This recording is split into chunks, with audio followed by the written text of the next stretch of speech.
धनतेरस की पूजन का सबसे बड़ा महत्व यही है, अगर हमारे पास में जो है, हमारे को जो भगवान भोलेनाथ ने दिया है, हमको जो नारायण ने दिया है, उसी के अनुसार हम भगवान की सेवा करें। धनतेरस ये नहीं कहती कि आपके पास में कुछ नहीं है तो आप कर्जा कर कर चांदी के बर्तन खरीद के लाओ।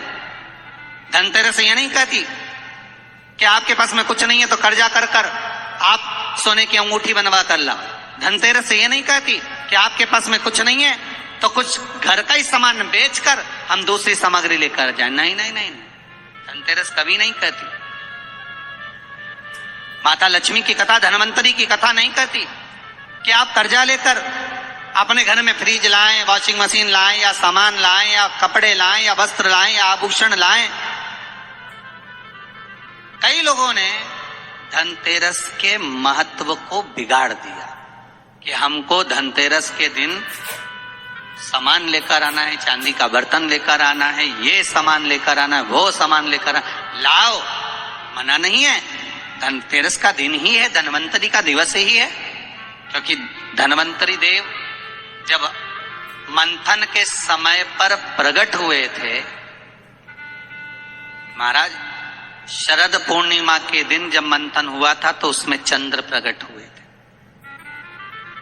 मंथन का क्रम प्रारंभ हुआ, कार्तिक की द्वादशी के दिन जो मंथन हुआ उसमें कामधेनु गाय प्रकट हुई, और मंथन प्रकट हुआ, त्रयोदशी आई, धनवंतरी देव प्रकट हो गए, जिनके एक हाथ में शंख है, दूसरे हाथ में चक्र है, तीसरे हाथ में सुंदर औषधि है, और चौथे हाथ में सुंदर अमृत का कलश है।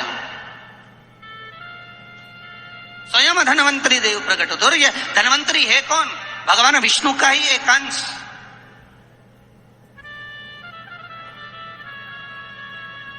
त्रयोदशी को धनवंतरी देव प्रकट हो गए, चतुर्दशी आई, मां कालका प्रकट हो गई, अमावस्या आई, माता लक्ष्मी प्रकट हो गई। ऐसे मंथन में निकल रहा, पर धनवंतरी के हाथ में अमृत कलश है।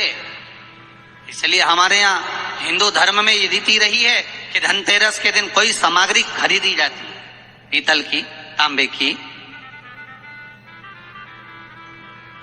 कोई वस्तु हम खरीदते हैं। पर आज का समय का जो फैशन बढ़ता गया तो कहा साहब चांदी के बर्तन खरीदना जरूरी है, चांदी का सामान खरीदना जरूरी है, सोने का पात्र, सोने की वस्तु खरीदना जरूरी है, ये सामग्री खरीदना। तो यहाँ शास्त्र नहीं कह रहा कि महाराज इतने महंगे महंगे पदार्थ खरीदो और घर में कर्जा कर लो। शास्त्र तो यह कहता है कि धनवंतरी की पूजन करना है आपको, अगर आप एक सामग्री भी लेकर आ रहे हैं तो उसमें आपका भाव जुड़ा होना चाहिए, कर्जा नहीं जुड़ा होना चाहिए।